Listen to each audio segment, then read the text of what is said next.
Hi, very good evening. Thank you very much for joining me tonight as well on this advanced research methodology. Tonight, the topic is about sampling.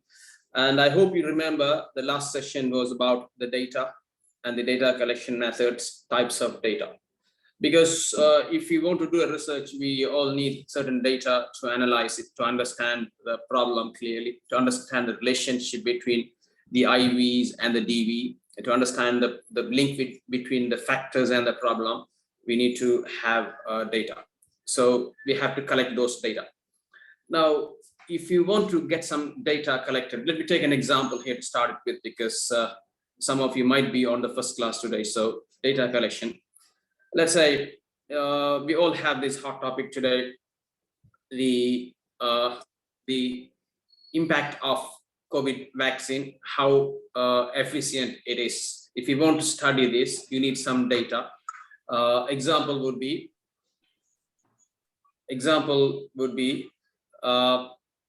if you want to find out how many vaccines are working, how many people are developing immunity, you need to collect some data.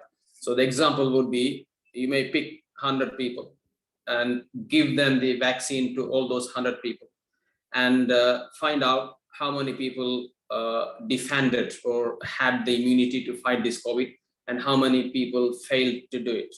If you know all these things, we can find out the percentage. If 95% of the people, if they say we are fine, we could defend this COVID, we could develop the immunity, then we can find out 95% of the people develop the immunity, so that this vaccine is okay.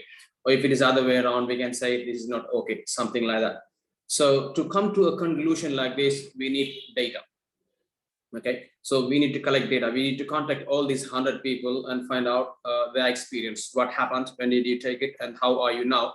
And are you safe, or do you feel okay with it? And so on. You may have to ask questions. And what you get out of this question, the answers you get from them is what we call data. Now, I'm calling 100 people because I've just done that test. I've just done this experiment just for 100 people. And it may be easy for me to study 100 people. It may be easy for me to get the message from all these 100 people from everyone. Each and everyone I gave the injection of vaccine, I can speak to them, because then the size of this population is 100, small. It is manageable. You can speak to everyone. But in most of the cases, the COVID I'm talking about today, if you want to study the disease, if you want to develop a vaccine, if you want to develop some remedies, whatever, if you want to study this, the population is in fact not 100, it is the 7 billion, meaning every single one in the world is a part of this, and every single one is vulnerable to this, and every single person will have some experience on this, so you can get some data from all these 7 billion people. So if you want to study this exactly, then 7 billion people should be asked. Every single one should be asked. That is when we can have the clear picture of what's going on. But unfortunately, how do you meet these 7 billion people? Is it feasible? Is it practical? That is where the problem is. For this reason, what we do, we don't speak to every single one. We speak to a population, a part of the population, part of this whole lot of population that represent the population. Okay, so that is what we call sampling. You don't test every single one. You take some sample and do it. You don't speak to every single one. You speak to some of them. Okay, that is what sampling is about, because that is when it is feasible. That is when it is practical. Otherwise, if you want to speak to every single one in the world to find a vaccine, to find some remedy for this COVID, it is not going to be feasible. It's not going to finish in coming next 10 years. It may take even longer than that. So that is why we go for sampling. Let me take some example here to exemplify this. Sampling is very important for many reasons. Number one of them is this. Now look at this curry pot here. Your wife, your partner, or your mother, she cooks rice or curry at home. Okay, rice and curry at home in her kitchen. And then while she is cooking, she always takes a spoonful of gravy, or maybe a piece of chicken from that, and a couple of rice from the rice pot. She eats it. She tests it to make sure the salt level is correct, the the food is cooked and the spices are okay and so on, the taste is okay. They do that spoon test for many reasons. They do this, and this is what we are calling sampling. The reason is, if you want to check if the curry is totally cooked, if you want to check if the curry has the salt level everywhere the same, the option you have is to drink every curry and test. This drop is yes, first spoon, the spoon level, the sugar level is the salt level is yes, second spoon, third spoon, and the last spoon, the curry is over. And in fact, your mother doesn't cook the curry only for her to test it. She cooks it for the whole family. So if you test every single part of the curry, there's no curry left. Okay, on the other side, if you test every single rice and there's no rice left for the people to eat. So the option you have available is to pick a drop of curry, or maybe a spoon of gravy, maybe a piece of chicken, and a couple of rice from the rice pot. So that if it is okay, you can say yes, the rice is cooked, the salt is fine, the gravy is yes, the taste is okay, things like that. This is what we call sampling. So the sampling is not only relevant to the research, it is everywhere. If you go to the shop to buy some onion, you do the same thing. You may pick some of the onions and you test it, and if it is okay, you buy it. If not, you go for the next shop to take the next test, next sampling, and you decide. And if you want to buy some rice, again, you don't check every single rice. You take some rice from that rice bag and you test it. If it is okay, then you test it and you say yes, this is good. Otherwise, you go to the next bag or next shop to go for a test and buy it. This is what sampling is about. And let me tell you one more example here. Do you know these BMW cars or big car companies, these Maruti or whatever the cars, when they make cars, they go for sampling. BMW, what they do, they make thousands of cars at once and they park it in the car park before they are dispatched to the customers or the dealers. And the cars have lots of safety features. Certain car, you drive that car, and you drive it at a speed and apply the brake and see how that brake applies. And if it is okay, then you can say yes. And if you have 1,000 cars, it may be not right for you to test every single car. What you do, you test, you go for some sampling. In case of brake, you can test that for each car, because that is the lifeline, very dangerous. If your brake is not happen, not works, if that doesn't apply, it may be risky. So they may do that for each and every car. But there are some other different features in this car, the same car. There are some safety features. When the car crashes, the safety features, maybe the airbag, maybe the other sensors, maybe the security stuffs that has on the bonnet part, you may have to test it. To test this, the option you have is to go for sampling. You can't crash every single car and test if the airbag comes out. So for that reason, if they make 1,000 cars, they pick some cars out of that fleet, out of that 1,000 cars, and they go for some random testing, and they crash the car and they see if that safety feature is working, and then they throw that car, you see. So you would understand the importance of sampling. If you crash about 5-6 cars out of 1,000 cars, and you throw those cars, brand new cars, very expensive cars, you do this sampling and you throw those. If all these 5 cars, if they work properly, you can say the rest of the 995 cars would be working like this. So you can guarantee your customers the car's safety features will work, you buy it and you pay for it. This is what sampling is about. So sampling is very important, because you can't crash every single car here, you see. So we have a sample. That is the first message I have to tell you. Sampling is very important. And the next part is about how does this sampling work. Now, in your case, we might be doing business researches, we might be doing some medical researches, or we might be doing some psychological researches, legal researches, there may be.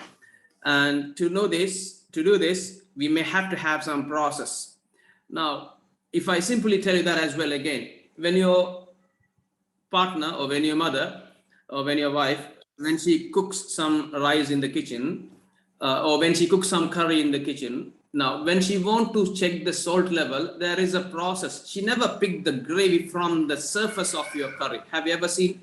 Before she picks some curry in the spoon, she take the spoon and she stir the curry, she mix it, and then she picks a drop, because that is the process. Otherwise, if you pick it from the top only, it will give you the trend, the salt level of the top level only, not the bottom level. So you have to go for a mixture and you mix it, you just stir it with a spoon and take a spoon of curry. That is the process.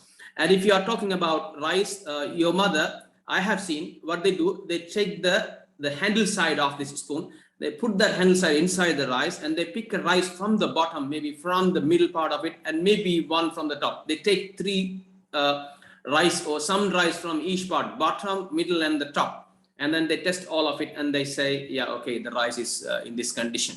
That's the process. There should be a process. You can't do the way you like. There should be some strategy, some technology, so that we can have the right representing sample that can give you the message of the whole population.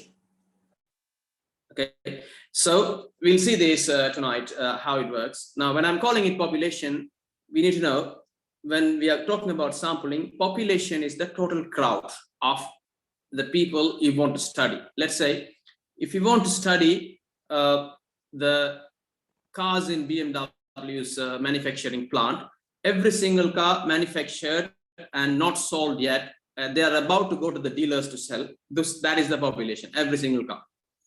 And if it is about buying onion, the bag you want to pick the onion from, that particular bag is your population. Every single onion in that bag is your population. And if you want to study some students in your class, in my case, I do, when I teach something to my students, in my class, if there are 60 MBA students, and I cannot speak to every single one at the end of the session. We do 2 hours of session on one subject, and I can't speak to every single one. I go for sampling to find out whether have I conveyed the message to them, have I done some teaching to them. So that what I do, I randomly pick people and speak to them and ask a couple of questions. When I get some satisfying answers, I would say yes, all 60 people have got it. Random selection.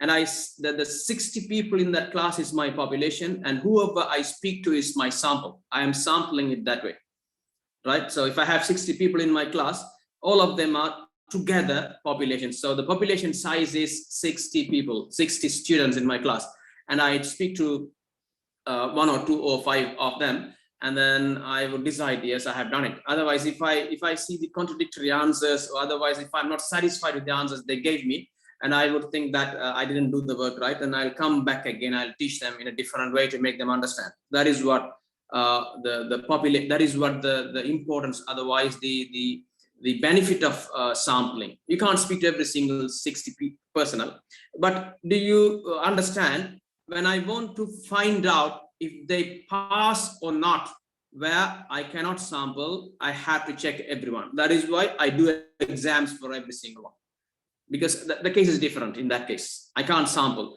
If I speak to 10 people and if they have passed the exams, can I say all 60 people are okay, they all have the right knowledge, so I can pass them to the next level? No, I have to do this population there. But if I want to study something in a class this way, that is about sampling. So that is population. Now let me take another example here.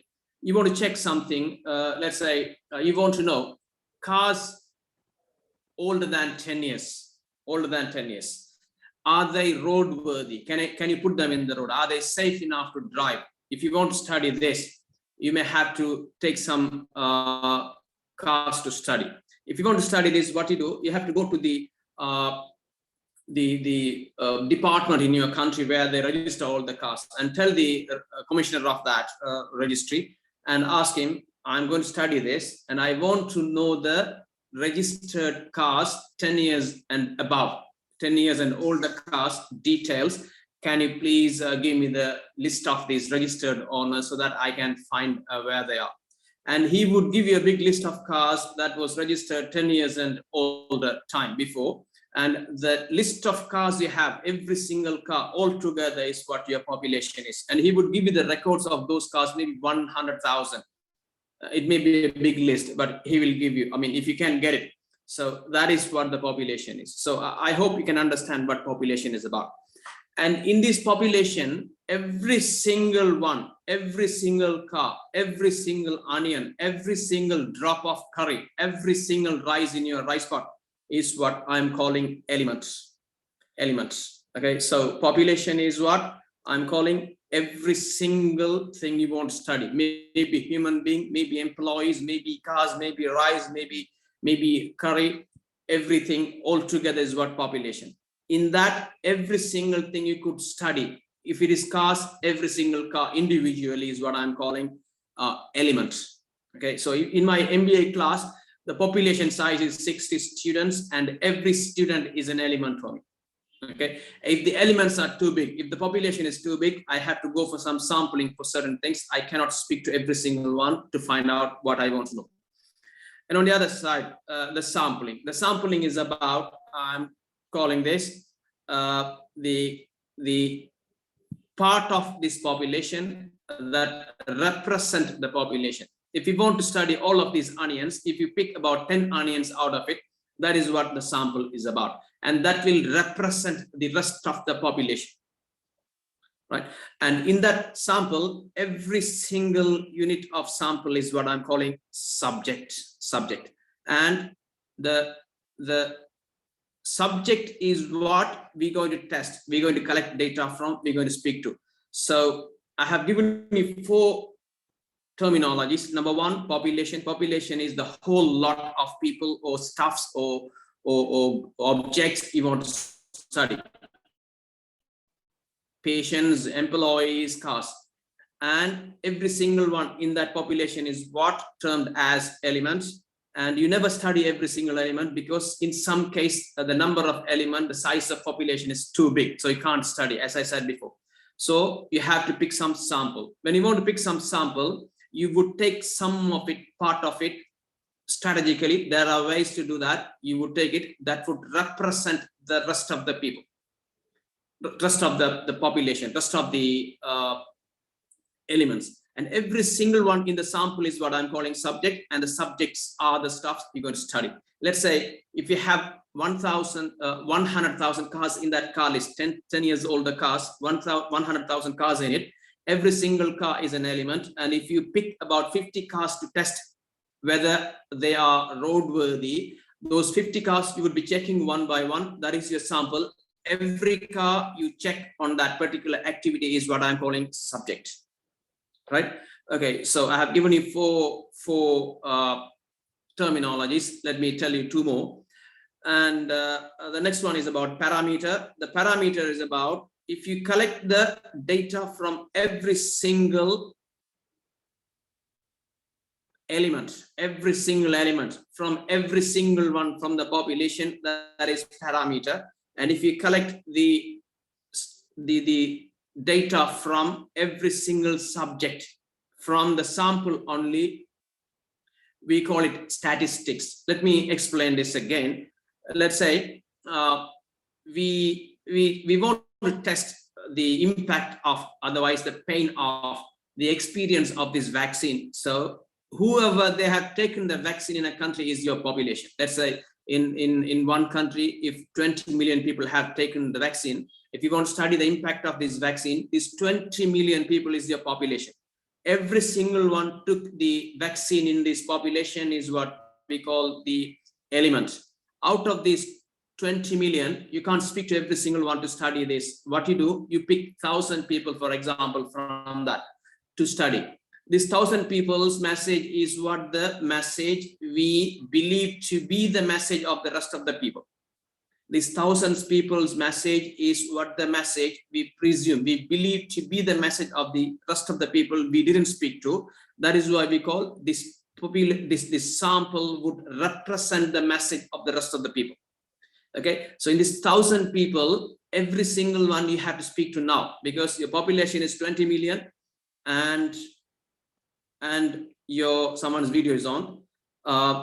So the population is 20 million. Out of that, we pick 1,000 people, and this 1,000 people is your sample. And this sample is every single one of the sample is what a subject, and we're going to get the data from this every single subject of the sample. That is what we call statistics. If you get the experience of all 20 million, that is parameter. If you get the data of this just 1,000 people, that is statistics. Statistics can predict something, can give you something, but it is closer to the opinion of the rest of the population. But the parameter can give you the exact message. But unfortunately, we can't speak to all these 20 million people because the population is very big. So that we have to go for statistics. So in researchers, in most of the case, we never use parameter, we use statistics because the population is very big. If the population is very big, if the population is smaller, then yes, parameter would be okay because you can speak to every single one. In my MBA class case, after I teach, I speak to few people and I find out what I have said. Was it clear to them? That is where I'm using sample and subject. What I get is statistics.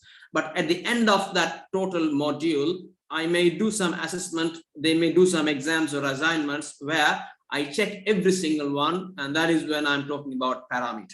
So parameter is the trend of the whole population. Statistics is the trend of the sample which I collected from the population. So I hope that is clear. So I have given you 4 terminologies, very key terminologies for sampling. Number 1 is about population. Number 2 is about element. Number 3 is about sample. Number 4 is about sampling unit or subject. And 5 is about parameter. And finally, the statistics. And if you have this idea, if you can understand these terminologies, we can go ahead with. Now let me continue. Now the process of your sampling. When you want to sample, when you want to study certain things, you have to sample. I established that statement earlier. Now, before you study this, you have to do these 5 things in order. Number 1, number 2, number 3, number 4, and finally, number 5.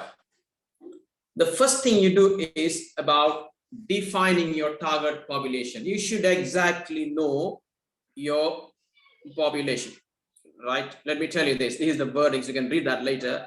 Defining your target population is this. If you want to study the BMW cars that was just made by the plant of BMW, you have to have a clear idea, cars manufactured by BMW and the model number, and about to leave the yard to the dealer. And if you give this definition, the manufacturing plant manager would tell you these are the 1,000 cars that is coming under this definition. You have to clearly say. Otherwise, he would give you the cars that has already left. He would give you a different model of car that has different safety features, so that your research will be in a mess. So that we have to clearly define the population. And for example, is like this. Now you go to a shop to buy some onion and the shopkeeper show you some onion there. That happens, he shows you some onions and then you test it and the onions are okay.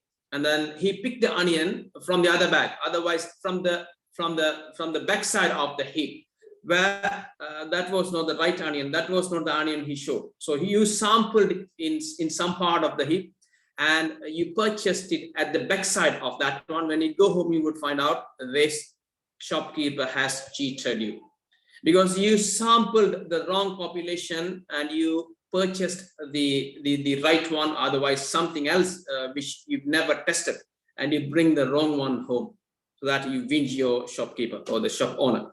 So this is very important. You need to find out exactly who we want to study. That is what the definition of population is about. And let's say your mom is cooking 2 curries. One is chicken and the other one is fish on the same cooker in these two pots. Now your mom want to test the salt level of the chicken curry, but she's having a drink of the spoon of gravy from the fish curry. Then how does that work? That's not what you want to test. It's not what you are drinking and testing. So we should definitely have this exact idea about the population. Now, for another example would be, let's say you want to find out this vaccine, whether is it the right fit for this human body. And if you really want to study that, you have to do some test in human. It may be unethical, but you should do. If you take some horse or some other different animal and test it, and if the animal shows you the right immunity development, you cannot come and say, if I use this to this human, the human also will be okay with this. The same context will happen, and the answer is no. And I have doctors in the class, so they can answer this later after the class. So, you should definitely have some idea about your population. You should definitely clearly say who they are. And in your organization, if you want to study some employees, why they are not productive, why are they leaving, you should definitely have the right definition of which employees. There are employees at the bottom level, at the middle level, at the top level, manufacturers, engineers, technicians, cleaners, security. Which party you want to study? You have to clearly understand that. So you have to have a clear definition of your population. And if you know that, you will get to know how many are there, how many of them are there. And the list of the name of them is what I'm calling sampling frame. Let me exemplify this. Now, I was talking about these cars in your motor registry or car registry in the country, respectively, wherever you are. And if you say, I want to study the cars 10 years and older, if you give that detail, defining, I need to test the roadworthiness of this car, registered 10 years and before, and the department would give you the list of cars registered 10 years and before. If you tell them 10 years to 15 years, and they'll give you exactly where they're. And if you say, I want to do this test in London City, in Delhi City, in Colombo City, they would say cars registered within this period in Delhi City, in Colombo City, like that. If you give the exact definition, they'll give you the list of cars registered with the detail you wanted. You may ask him, I need to know the car registration number. I need to know the registered owner. I need to know this email ID of this guy and telephone number. And I'm just talking about here for an example. Sometimes these kind of informations may be sensitive. The department may refuse to give it to you. That is not what I'm talking about. I'm talking about the example here. So if you get all of this, you exactly know where these cars are, and you exactly know how many cars altogether. How many cars altogether.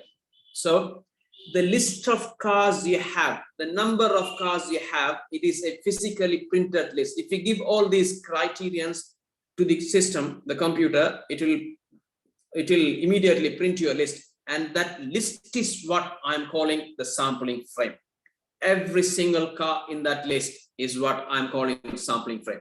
And if you give this to the BMW story, the BMW store manager, the plant manager would give you the cars manufactured, giving the cars chassis number, engine number, body number, all of these with you. And you can find out exactly how many cars are there in the yard to test.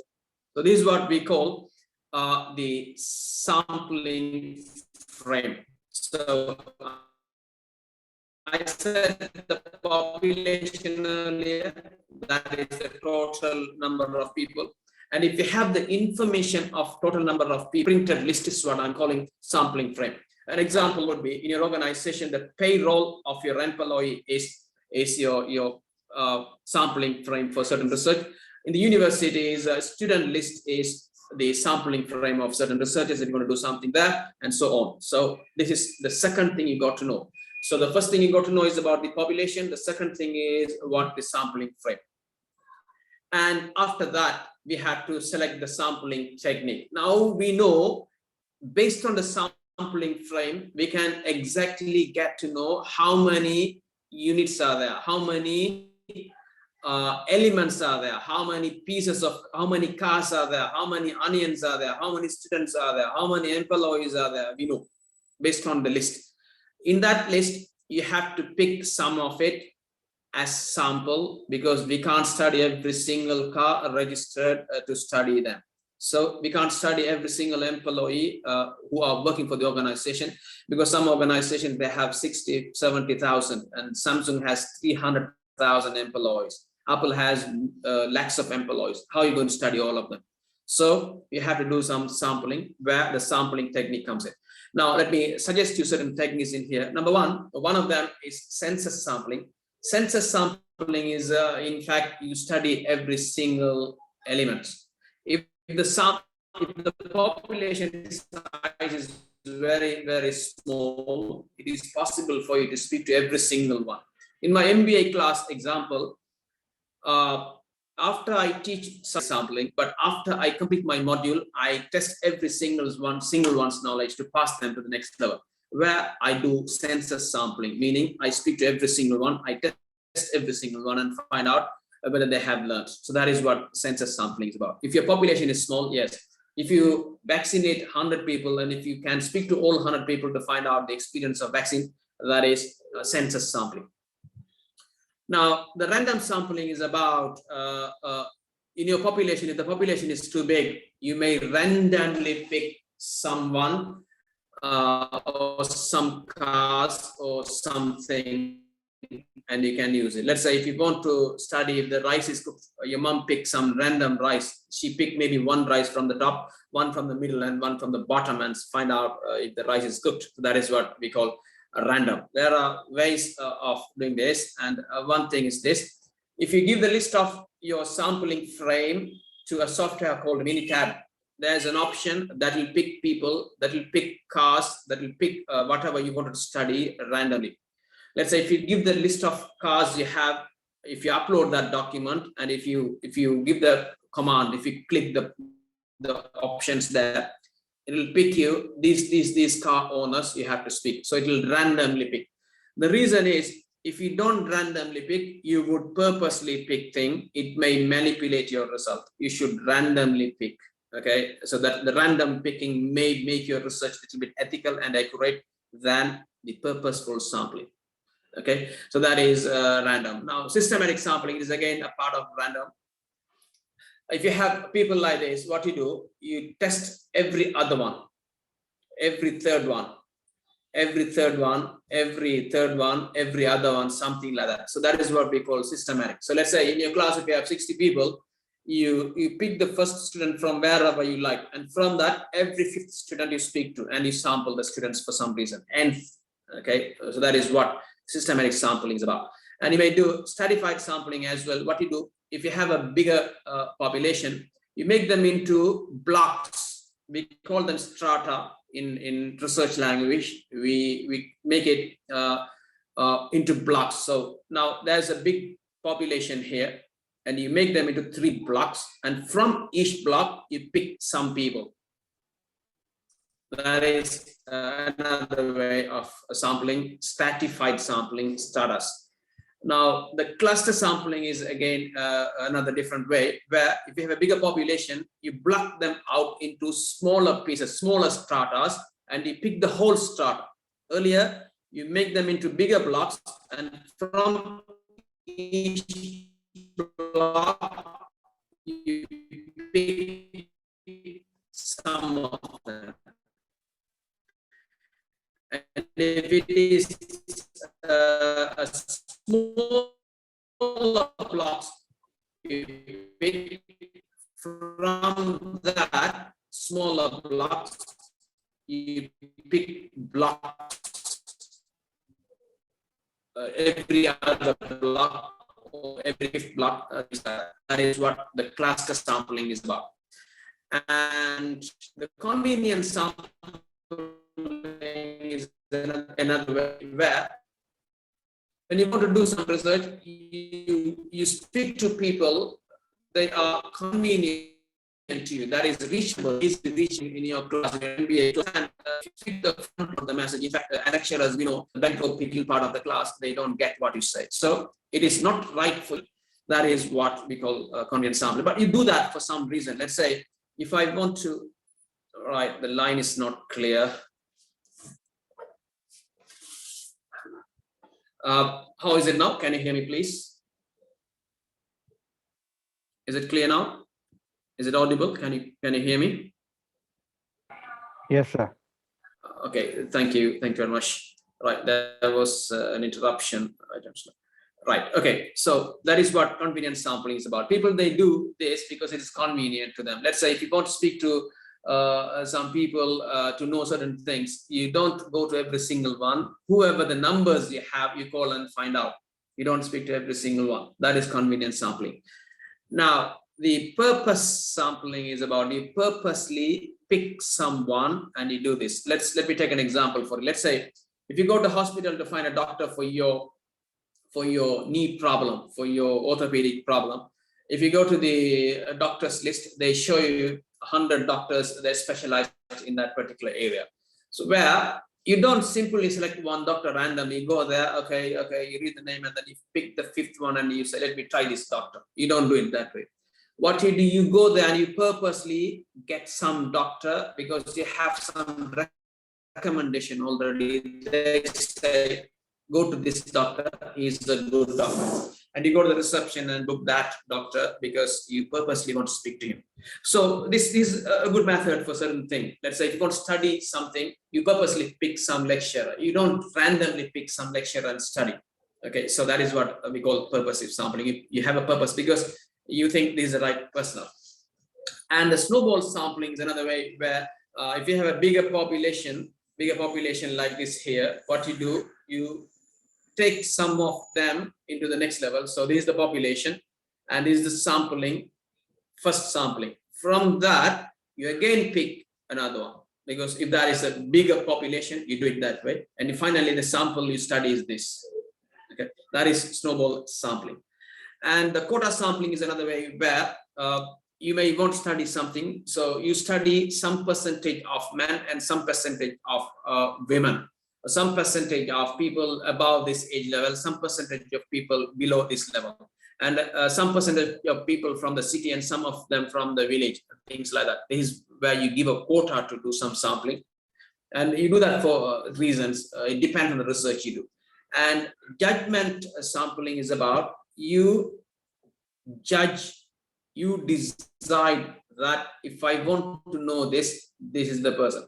And that is very much closer to the purposive sampling. You judge this guy is the right one and you can speak to him and you pick him purposely. That is what judgmental sampling is about. So there are many ways like this. Okay, so we can use one of those. And most of this famous method that most of these researchers are using is random sampling in your research. Let's see based on what research you're going to do. Now, the next thing is about the size. Now, I said you know the size of your population based on the sampling frame you have. Now, what you need is the sample size. How many people you select from this? If you have 15 people, how many people do you select? If you have 100 people, how many people do you select? And if you have 100,000 people, how many people do you select? That is the sample size. You cannot select 10 people out of 100 people and 10 people if it is 100,000 people, and you cannot select only 10 people if you have 10 lakhs people. It is not going to be the right representation of your population. So there should be a method. Okay, so it depends on the way of research you wanted to do. So we have to do it. Let's say if I want to study, if I have done the subject right, out of the 60 students, I can speak to 1 or 2 or 3, that is enough. But if you want to test everybody, can I pass everyone? And that sampling size is not enough. My sampling is going to be the census sampling. I have to test every single one. So depends on the research you want to do, the sampling sizing will differ. Now, let me teach you one stuff in here. To find out the size of sample you want to study out of the given population, there's a way, we call it Morgan's table. He's a research specialist and he developed this statistical table, where what he says is, if you tell him the number of population, the size of population, he would tell you, or his table, there's a table he made, the table would tell you how many people you want to study. If it is online, you can give the number online and submit it, it will tell you how many people you want to study. Let's say if you want to study 100,000 people for a reason, for a studies, if you give him, I need to study 100,000 and you submit it, the Morgan's table will give you how many people you want to study. And if it is 1 million people you want to study, if you tell Morgan's table, it will tell you how many people you want to study. And according to Morgan's table, the maximum number of subjects or the sample size you got to study for any given population, the maximum is 384. That's a number. Let's say, let me take this example to clarify my point, 384. Now, in a country like Sri Lanka, we want to find out who is winning in this election this year. And we have a voters list of 20 million, example. Okay. And in the same year, India is also going to have the elections, and we want to find out who is going to win this time in India. In India, we have 120 million people. 1,200 million people, 120 crore. And that's the number. So now, So in Sri Lanka, 20 million voters. In India, 1,200 million voters. Now, before the elections, I'm doing a research who is going to win. So I want to speak to some people. In the elections, we do census sampling, meaning we speak to every single one to find out who do you like to be the prime minister next time or president next time. That is census in the elections. But before the elections, there are researchers, these political parties or people or medias, they do to give a trend that this time this party is going to win, something like that. So they can't speak to every single one. If they won't speak to every single one, they have to conduct an election. We can't do it. So we only have to speak to. In Sri Lankan context, according to Morgan's, you have to speak to 384. That's the maximum. And that is the same number you speak to in India as well. That is what his theory is. So doesn't matter how big the population is, the maximum number of sample size you got to speak is about 384. That is his theory. But it is better if you can go beyond that. If you can study 1,000 people, you may be able to get better message. That is fine, but it is time consuming, costly, monetary costly, and so on. So this is enough. In this point, I'm missing one point here because I don't want to confuse you. There is something called confidence level. If you give 100% confidence level, the sample size the Morgan's table give you is X maybe. And if you say 95% confidence level, something less than X, that it may be Y, so that is less than X. And if you say 90% confidence level, 90% confident level, it will give you a number that is maybe Z, it is even less than that. And I'm not going to explain this to you now. When I teach this SPSS, I'll tell you how it works. So Morgan's table is the table. If you can tell the number of the population, it will give you the number of sample size you have to study. And you know now, if you have 1,000 people and the Morgan's table said 89 people you have to study out of this 1,000 people to complete this research, you have to pick 89 people out of this 1,000 people. So what you do, you go for your random sampling, census sampling, if it is possible, or stratified sampling, systematic sampling, any sampling that applies for that research, you have to go and pick that 89 people from that 1,000 people and collect the data from them. Simple. Okay, so that is what the sample size is about. And finally, you have to execute this message. You have to do all of this in the same way, do this without deviating anything, respecting all these rules and laws, and do it. If you deviate from this, if you do some less number instead of some bigger number for the sampling, you will get a wrong result. And if you study the wrong population instead of some other different population, you would get the wrong result.